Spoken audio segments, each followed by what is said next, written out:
Hey TSE fans, Trey here. Welcome to this forecast discussion on the threat for severe weather today across parts of Texas. Monday, April 1st, recording this just after 10 a.m. Central Daylight Time. And the threat is expected to rapidly increase this afternoon into the evening across portions of north and central Texas. The SPC has outlined an enhanced risk, level 3 out of 5, in the orange shaded region here. The bulk of that region is off to the northeast of the state, Oklahoma, parts of Arkansas, Kansas, Missouri, into the Midwest. But we do have a little bit of that enhanced risk, the orange shaded area here, that does fall into parts of North Texas, including the Dallas-Fort Worth Metroplex. Dallas-Fort Worth, all of the Metroplex, under the gun for that level 3 out of 5 enhanced risk today.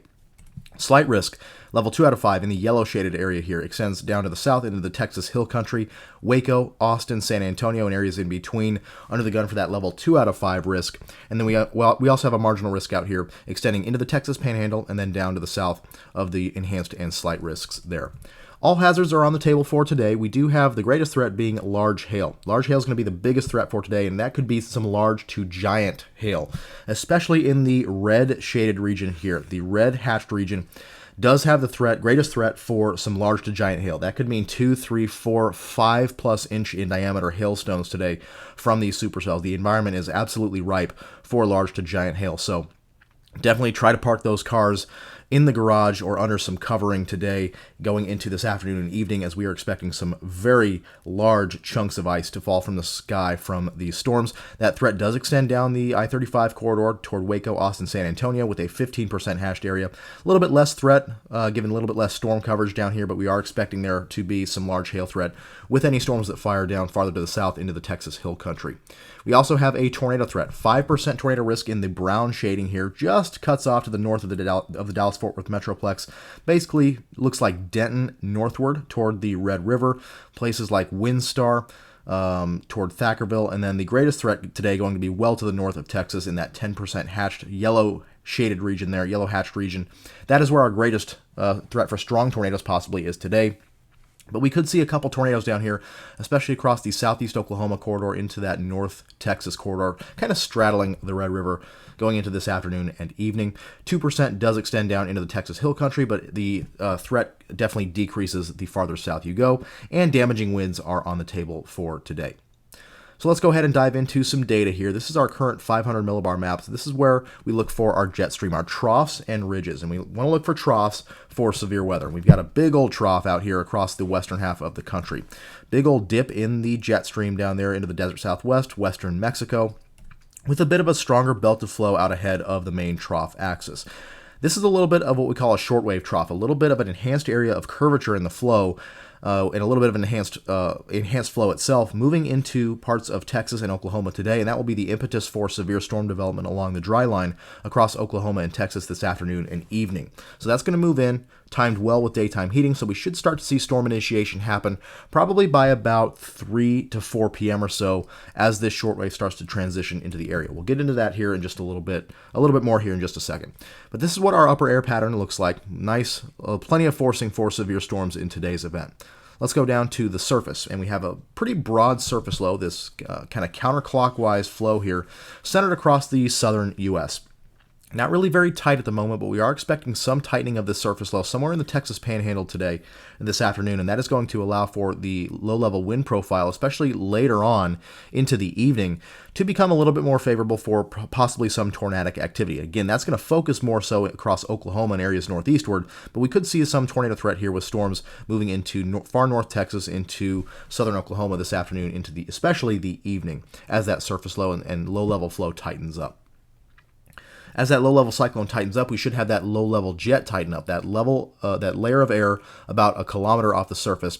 We look to that, and that's what we call the low-level jet. We look for that, and that allows us to increase the low-level shear in the environment when the low-level jet is strong, and also pump the moisture northward into the region. Now, we don't really need that to pump that moisture into the region. If you've been outside the last couple of days, you've noticed it's been pretty moist outside, pretty spring-like air mass, and that's because we've had several days of unimpeded moisture return across a broad region of the U.S., from the Midwest down into the southern plains and Gulf Coast. So we have plenty of moisture, plenty of fuel for storms today in this environment. You can see what I mean by that. Well, let's refresh our surface observations here. This is our latest surface observation map. You can see those mid-60s dew points all the way up into far southern Kansas, much of Oklahoma. Rich moisture down here into Texas. dew point in Dallas-Fort Worth right now as we're recording this, 67-degree dew point with some patchy 70s down to the south closer to the Gulf Coast. So very rich low-level moisture here. Plenty of fuel for storms to work off this afternoon.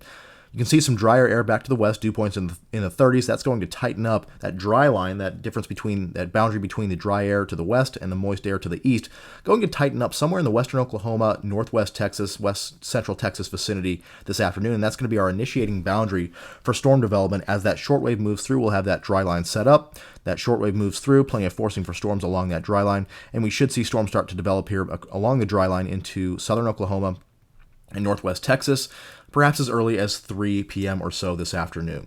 So it's going to be a mid-afternoon start to storms, it looks like, for much of Texas, and then we could see some coverage increase going into the evening hours as far south as the Texas Hill Country. Here are a couple soundings from this morning, the weather balloons as they were released this morning at 7 a.m. Central Daylight Time. This is at Norman, Oklahoma, again, 7 a.m. Central Daylight Time, and this is what we call a loaded gun sounding. We have instability. This brown line is to the right of the red line. Plenty of instability, and that is atop a very stout warm nose or capping inversion, which is this where this red line, our temperature profile, juts out to the right pretty significantly. That's a pretty stout capping inversion. And that is going to allow the atmosphere to really bake today and destabilize throughout the afternoon until that trough comes in and that dry line tightens up. That's when we should see the erosion of that cap and eventually storm initiation by 3 to 4 p.m. or so this afternoon. And below that, we have a little bit of moisture. It is somewhat shallow. Our green line is our dew point profile as we go up in the atmosphere. The red profile is the temperature profile. Those two are very close together, but very shallow. It doesn't go up that much farther off the surface beneath that capping inversion. We are expecting to see some moistening as this capping inversion cools this afternoon. But again, this capping inversion going to hold things off until mid to late afternoon today and allow that atmosphere to really become very favorable for severe weather. Here is our hodograph on the right. They are basically looking at how the wind changes as you go up in the atmosphere. You can see the hodograph is quite long. That means we have strong deep layer wind shear for supercells. Plenty of deep layer shear to cause storms to rotate this afternoon. Now, low level shear, at least through much of the afternoon, is going to remain weak. With a typical tornado setup, often you'll see these hodographs really make a loop there in the low levels. Not really seeing that at this point in the morning, and that is expected to remain through the afternoon as the low-level jet is expected to wane a little bit going into the afternoon, and therefore low-level shear will remain weak. All in all, this is a very favorable profile for large to very large and giant hail. Plenty of instability that will develop through the afternoon, and then we have strong deep layer shear for supercells, rotating thunderstorms, with limited low-level shear. That is a classic combination for large to very large hail, and that is why we are seeing really that hail threat maximized with this particular setup. Down to the south at Fort Worth, we do see a little bit stronger warm nose down here, a little bit more of a pronounced capping inversion down here with southern extent. That could allow for a little bit less storm coverage the farther south you go. So I think most of the storm activity is going to be focused along the Red River northward into Oklahoma. But areas southward still could see a few storms, but I think because we have a little bit stronger capping and a little bit less forcing with the shortwave kind of taking aim at Oklahoma and North Texas, with southern extent, the farther south you go with this little bit extra capping, we may have a tendency for a little bit less storm coverage and more discrete supercells with that large hail threat down into the Texas Hill Country this afternoon into evening. All right, let's take a look at some model data. This is the 12Z North American model, hot off the press. This is at 500 millibars, looking for those troughs and ridges. Once again, this is how our trough was projected here this morning. And you can see we start to develop that little bit of a shortwave on the leading edge. This is at 4 p.m. You can see a little bit of curvature in these black lines, which are our geopotential height contours. When you see a little bit of a kink like that within the larger trough, that is a little bit of a shortwave. You can see it's kind of taking aim there at the southwest Oklahoma, northwest Texas vicinity by mid to late afternoon, and then by 0Z, it's right there taking aim at Oklahoma. So again, that's going to be our main forcing mechanism. So most of our storm activity is going to be up here from Oklahoma northeastward into the Midwest. Down here in Texas, a little bit more of a glancing blow, perhaps a little bit more discrete storm activity down there, but we still should see some storms fire down here in North Texas southward into the Texas Hill Country with a little bit of forcing at least aloft going into the afternoon and evening hours today. So plenty of forcing for severe storms today with this trough coming in. Let's go down to the surface and see how that surface low develops through the afternoon. I'll zoom into our southern plains sector here. And we start off once again initializing this broad kind of surface low. Nothing really tight at this point, but as we go through the afternoon, we're going to start to see that change a little bit. We start to see a few more closed contours there, and this is by 4 p.m. Nice couple of closed contours there across the Texas Panhandle into northwest Texas. A little bit of a stronger surface low there. That's going to allow that dry line to really tighten up out ahead of this surface low and become our initiating boundary for storms here in this environment. We go on to 0Z, 7 p.m. That surface low shifts off to the east a little bit. Warm front draped off to the north. That will be the initiating boundary, or the main focusing boundary for storms up there to the northeast into southeast Kansas, Missouri, into the Midwest. But down here to the south, that dry line is going to be our main factor, at least at the surface, for severe storm development later today. Here's our moisture. You can see the blue colors are our 60s dew points. The purples are 70-plus dew points, and we already have a very, very broad warm sector established across much of the southern portion of the U.S., and that is why moisture is not really a concern with this particular setup. A couple of our more previous setups this year, we've been worried about moisture. We've had these cold fronts that have been sweeping the moisture out well into the Gulf, and we just haven't had time to really advect or transport that moisture northward ahead of these previous severe weather events.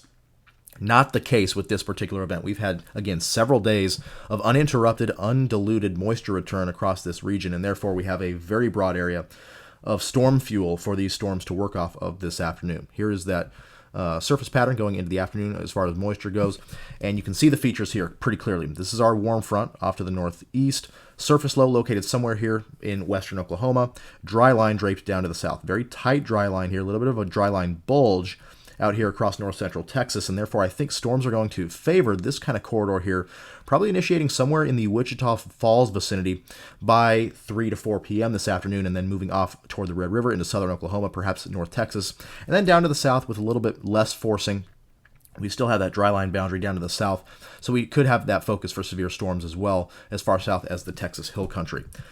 Now, looking at storm mode here, and the reason why we're seeing a very large hail threat in this corridor, there's our dry line, and let's take a look at our wind shear vectors. Basically, the deep layer wind shear vectors, we want to see those vectors coming off our initiating boundary. So our initiating boundary is the dry line, and you can see that we have a pretty decent component of perpendicularity of those shear vectors with respect to the initiating boundary. Pretty large angle between those two vectors.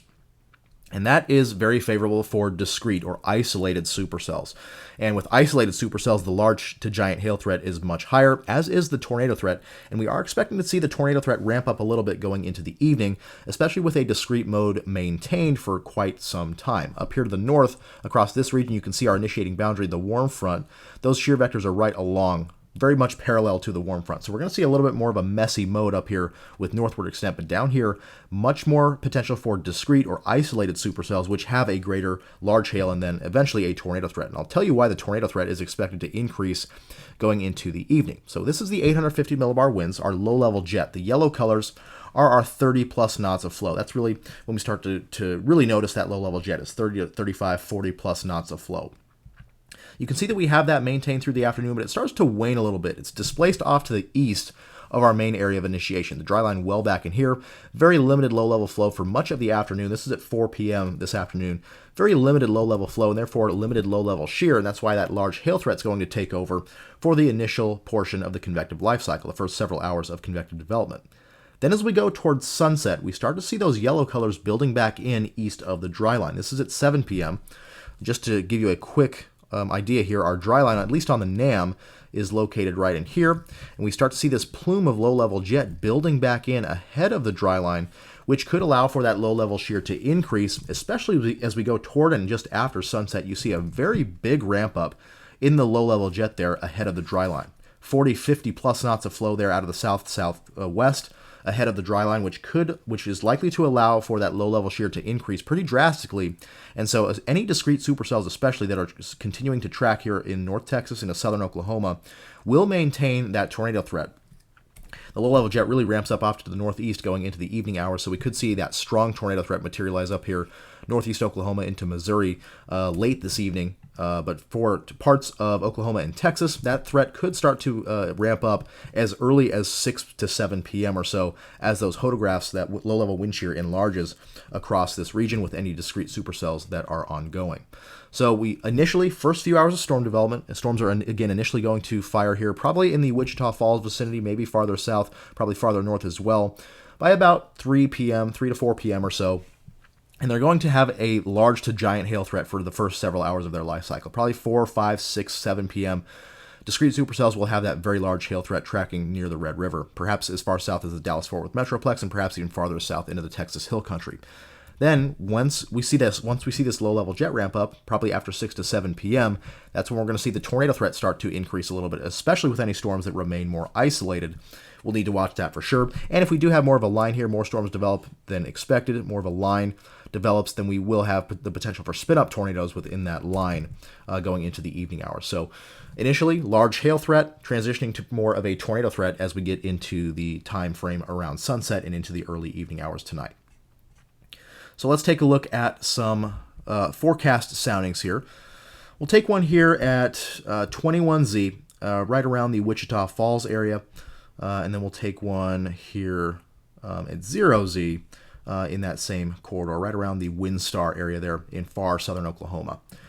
So this is why we're going to see a large hail threat initially. Very robust instability, very steep lapse rates, a lot of that change in temperature as you go up in the atmosphere.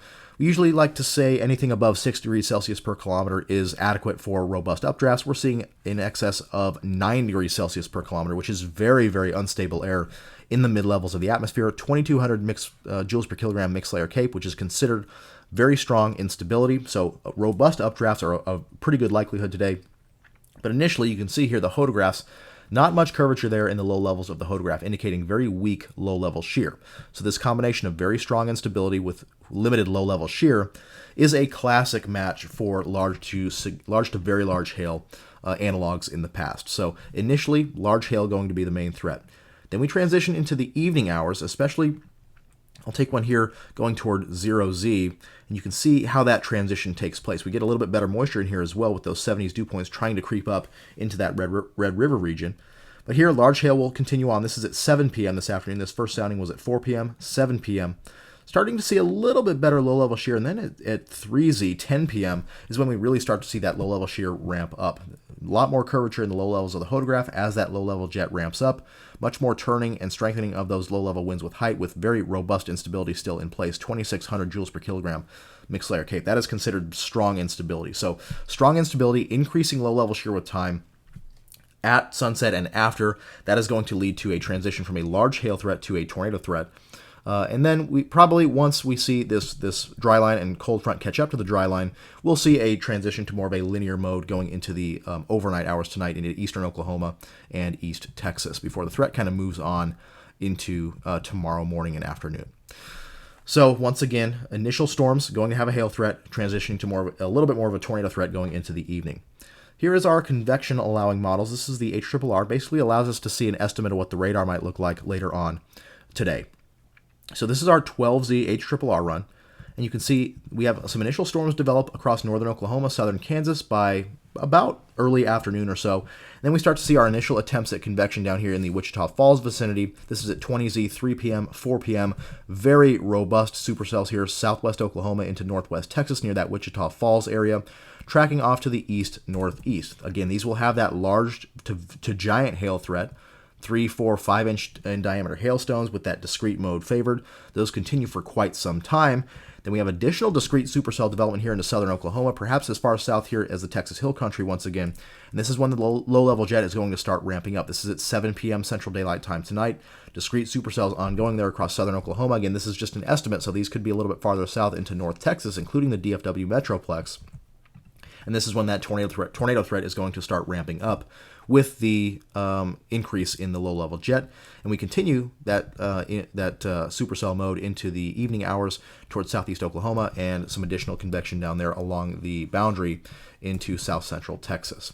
Let's take a look at another one of our models here, the WRF ARW model. We see a very similar picture, initial convection there in northern Oklahoma, southern Kansas, and then our initial supercells developed there. This is at 4 p.m. right around the Wichita Falls area, so the models are convection-allowing models definitely on the same page here with development in that Wichita Falls area. Supercellular development, very robust supercells traveling near the Red River with that initial large hail, and then eventually the tornado threat ramping up going into the evening hours, additional development down to the south toward the Windstar area there into North Texas. This particular model not showing a ton of activity into south central Texas there. Most of the activity relegated to Oklahoma. But I think we'll probably see something in between what the HRRR was showing and this particular model with some patchy a broken band of convection down here into north central and south central Texas, with that mostly large hail threat going into the evening. But again, less forcing and a little bit more capping with southern extent is going to keep the storm coverage a little bit less than it is farther north. So much more isolated farther to the south. But most of the activity should be confined to the Red River region, North Texas into southern Oklahoma. So pretty robust solution there on this particular model. We'll take a look at one more model here. This is the NSSL WRF model. And once again, shows that initial convection northern Oklahoma, southeast Kansas, and then additional convection here, once again, 4 to 5 p.m. or so right there in the Wichita Falls area before moving off to the northeast into Oklahoma. So pretty robust solutions among these models. Again, initial threat will be large hail, and then we'll transition to a little bit more of a tornado threat with any discrete supercells in southern Oklahoma into North Texas. So again, this is what we have going on for now. We have an enhanced risk level 3 out of 5 across parts of northern Texas. That does include the Dallas-Fort Worth Metroplex. And I should mention here that in the morning outlook, the forecasters did mention a possible upgrade to a moderate risk level 4 out of 5, driven by large hail. They weren't didn't have quite as high of confidence needed to upgrade this morning as far as coverage and intensity goes, but in this next outlook here coming at 11:30 a.m., we may have an upgrade here to a red level 4 out of 5 moderate risk. Not sure if that's going to happen or where that will be placed, but just keep in mind that that could be something that we have ongoing as this video comes out. So just keep that in mind. But for now, level 3 out of 5 enhanced risk there across north central Texas, including the Dallas-Fort Worth Metroplex to the northeast into Oklahoma. Level 2 out of 5 slight risk extends down the I-35 corridor toward Waco, Austin, San Antonio for the threat of a little bit less coverage down there with southern extent, but we still could have that same large hail threat. And again, large hail going to be the most notable threat with this activity. 30% hatched area for large hail in the red stippled area there, including the DFW Metroplex off to the northeast into the eastern 2/3 of Oklahoma, with the yellow stippled area there indicating the threat for large hail as far south as San Antonio. But we could again see some 2, 3, 4, 5+ inch in diameter hailstones with this activity, especially with the more discrete and isolated supercells, which looks to be here more so in the southern Oklahoma, northern Texas corridor. So keep that in mind. Definitely look to park your cars in some covering this afternoon and stay inside as these supercells approach. Tornado threat is there as well, 5% tornado risk at this time for that North Texas into Oklahoma vicinity. Again, strong tornado threat there going into the evening hours up here into northeast Oklahoma into Missouri, but we won't really have to worry about that as much into parts of Texas. But again, we could see that tornado threat materialize here across southern Oklahoma, North Texas along the Red River with any discrete supercells that continue into this evening. And we also could see some damaging winds as well. So an active day on tap for today. Keep those weather radios handy. Stay tuned here to Texas Storm Chasers, as we will give you the most up-to-date and accurate information. And of course, we will be going live if needed, if we have any interesting severe weather to talk about, which looks pretty likely at this point going into this afternoon and evening. So have multiple ways to receive warnings. Stay tuned here to TSC for the latest information as we go into this severe weather event this afternoon and evening. So with that, thanks for watching, and we'll see you next time.